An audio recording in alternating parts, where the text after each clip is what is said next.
first of all, I want to say thank you so much for coming in today. I totally want to geek out about so many things. Before we get started, though, the only reason Collider gets to be at the Toronto Film Festival is because of our sponsors. I want to give a huge thank you to Nordstrom Canada for being awesome. Thank you. It's the only reason we get to. It's expensive to cover these festivals, and I want to say thanks. I cannot wait to see your movie. I want to start with that. Man, I have so many questions I want to drill on in, but I guess I'm going to do the first thing, which is we're at Toronto. What does it mean for both of you to be part of the festival? It's my favorite place. They have such amazing movies here. I love Toronto. I mean, it's the first film festival I ever came to with Belle.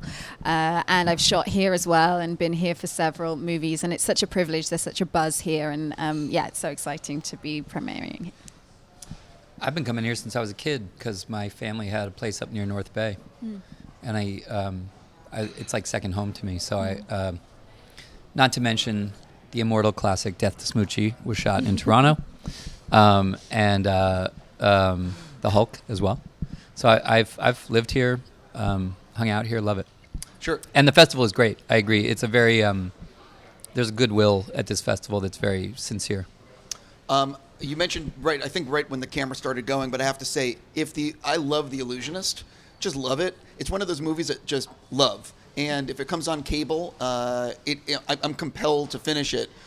Were you surprised? This is not where I was going to go at all, but are you surprised at that movie? Because people seem to genuinely, everyone I know loves that movie. Yeah. It's like, are you surprised that you've done anything that people enjoyed? No, but I'm talking about that came out badly. Yes, I am. Right, that came out badly. Let me rephrase and say. No, I'm kidding. No, you make things because they speak to you on some level, or you wouldn't do them, and but you never know. You never know.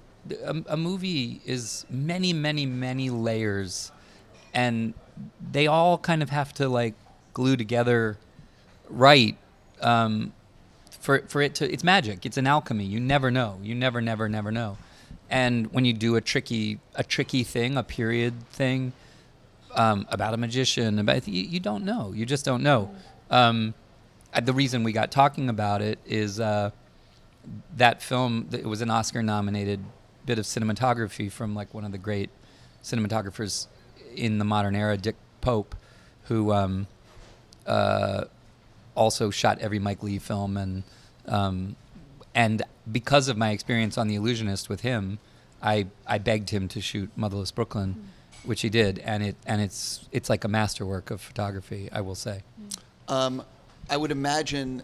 I mean, what's funny is so many people don't realize when they're watching a movie, they just enjoy the movie. But the decisions you make on who you hire in different departments for the crafts and the cinematographer, even your gaffer, all these people, it really matters. That crew. Of course. Yep. No, I've said a lot of times that if a person goes, hey, I want to make a movie about New York in the 50s, but not like little drawing room. I want to do it at scale, big car chases. I want to be in the halls of power, in jazz clubs. I want to have period music. I want to have all these things. Most people run for the hills from the madman who's going to make life painful. And the people who don't, the people who come toward that and say, we can do that. I can shoot that. I can build the sets or find the costumes or recreate that music. Those are the people that end up making you look sort of like you knew what you were doing. And we got an extraordinary group of great artists to make this sort of epic of New York in the 50s look great. Sure. Again, so many questions. I guess I'll talk. Most people who are going to watch this interview will not have seen the movie yet. So talk a little bit about who you play and what attracted you to this project. Yeah, well, I play Laura Rose, who, when we first meet her, she is being followed by Edward's character, Lionel. And so she's sort of a figure of mystery initially. But, what really drew me to her is she's an educated woman. She's a trained lawyer. She's a community activist. And she sort of is in between these two worlds of the jazz scene in Harlem and also, Brooklyn. In the 50s, working against racial discrimination in housing. All that is to say, it's such a glorious period, and I love a period film myself. And I'd never done the 50s before. I've been a fan of Edward's work for such a long time, and the script was just so rich and layered, and it's got that moody, noirish quality to it. And for anybody who loves New York, I mean, it's just really such a love letter to the city. So that drew me to it. So hopefully it will draw other people as well. I am like you. I'm a huge fan of your work. I'm a huge fan of your work, and I'm just curious. It is so daunting to just direct a movie. It is daunting just to act in a movie, and then it's daunting to have when you're acting, have some idiosyncratic things to your character. So you were just like, I want to do everything and make it as humanly hard as possible. Yeah, it's like let's do the free solo of films. Let's climb without a rope, the hardest possible mountain face. Wait. I'm kidding. It's Remember that Anthony Hopkins, Alec Baldwin movie, The Edge? Yes. Great, really good movie. David Mamet script and Yeah, the bear. Anyway, yeah. There's the thing where Anthony Hopkins says he has the little book of survival in the wilderness, and he says like, "What one person has done, another can do." I always remembered that line, and I think it's kind of true. Like if you make films and you have something in your head that you feel deeply, but that feels ambitious, I look at Orson Welles made Citizen Kane, and he plays a man from 25 to his death, and it's a great movie. And Warren Beatty made Reds, this 3 hour and 15-minute film about American socialists, and it's really like one of the great films of the modern era. And he wrote it and produced it and directed it and starred in it, and people told him he was out of his effing mind. Like, they said nobody wants to watch that movie, and it's one of the all-time greats. And I think there are these examples of people, Clint Eastwood and Unforgiven, and Sure. Kevin Costner, Dances with Wolves. I do think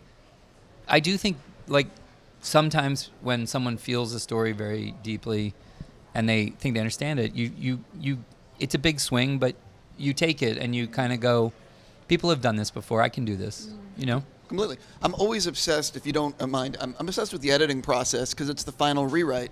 I'm curious, you get in the editing room, you see all your footage. What's the thing that you're most excited about, and what's the thing that you are freaking out about? Oh, I'm interested to hear this. Yeah, I call it's the suicide watch period of making a film. I think that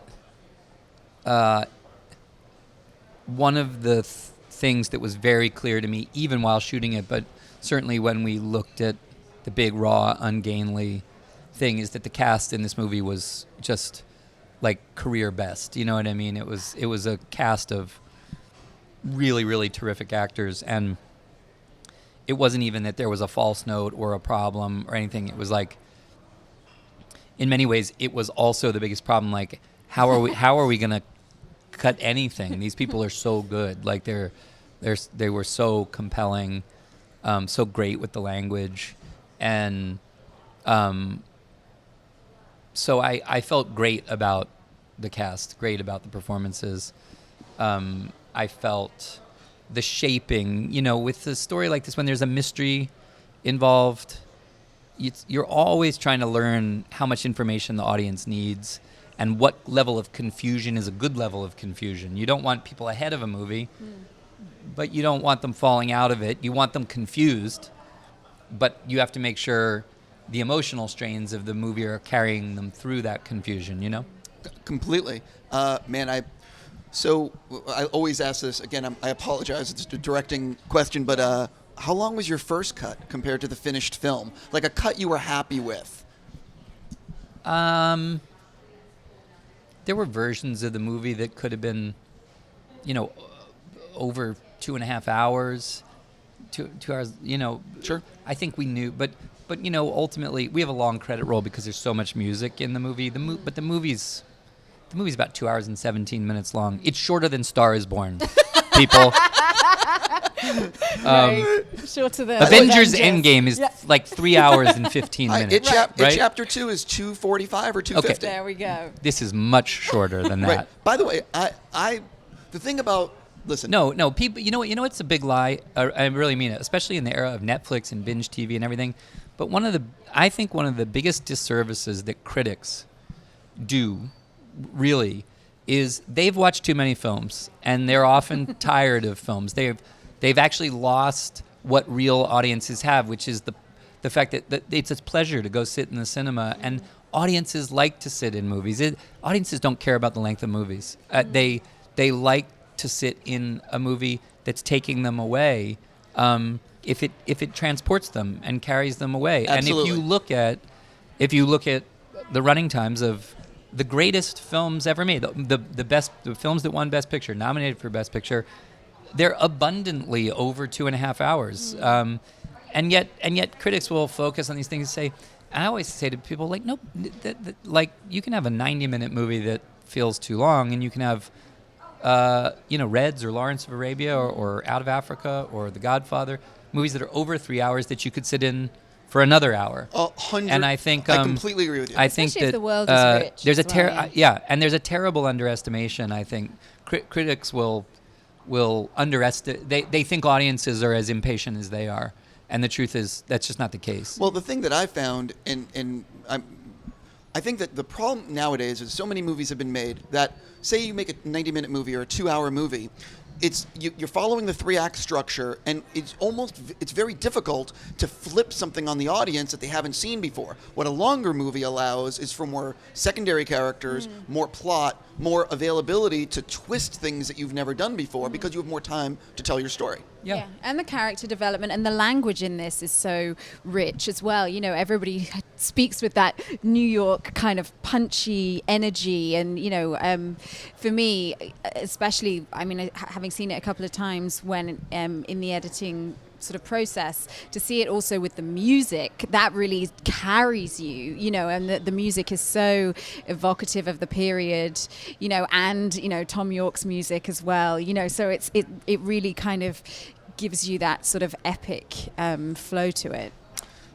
For each of you, I'm almost out of time, so I'm just going to ask, I would imagine making this was something you'll never forget. If you could each share a story from like a day of filming that you're like, something really memorable, if you don't mind, or something that really stands out in your brain. Wow. I mean, there were so many memorable moments. Probably a really sort of fun one for me was where we got to kind of do a bit of action, not to spoil too much, but towards the end of the film, Laura has this like one moment where she gets to kind of like really like sock it to one of the bad guys. She saves my life. Right. And I think, because there's a romance and there's a mood and there's a lot of language in the film, but this was just like a purely physical kind of It's a very Hitchcockian fight on a fire escape. Yeah. And that was a really fun kind of, and very different to the energy of the rest of the film. So let's say Gugu can throw a potted plant. Yeah. Special found objects. You've never seen Meryl Streep throw a heavy bit of pottery like Gugu does. That day was one of my nightmares. So that was you were really sick, actually. I was sick. Very sick. There was Purell, I was very cough sick. mixture. And we were shooting an incredibly complicated action and visual effects sequence. So I'm glad you were having fun. Satisfying. I had many. We filmed at one point. We had a day where we filmed in Washington Square Park in the Village. We were about 2 blocks from my house. We were about 3 blocks from Willem Dafoe's apartment, and we were literally around the corner from Alec Baldwin's apartment. And we were all working. And Alec kind of came over to me and goes, "If we could just do it like this, I'd really enjoy this job." Like it was great. It's New York So City iconic. It's challenging. It tries to break you because it's a complex city. But when you're working and flowing within it, and the magic is happening, you feel it. It's very special to shoot films in New York because you also get to go on a detective hunt of your own to find these pockets of it that still have this old world magic, and I think people are very clearly enjoying the drift through the world of this movie, and it's nice. I honestly can't wait. I have to stop with you, and I hope I get to talk to you again about the film after I've seen it. Thank you so much for coming by. Thank you. Absolutely.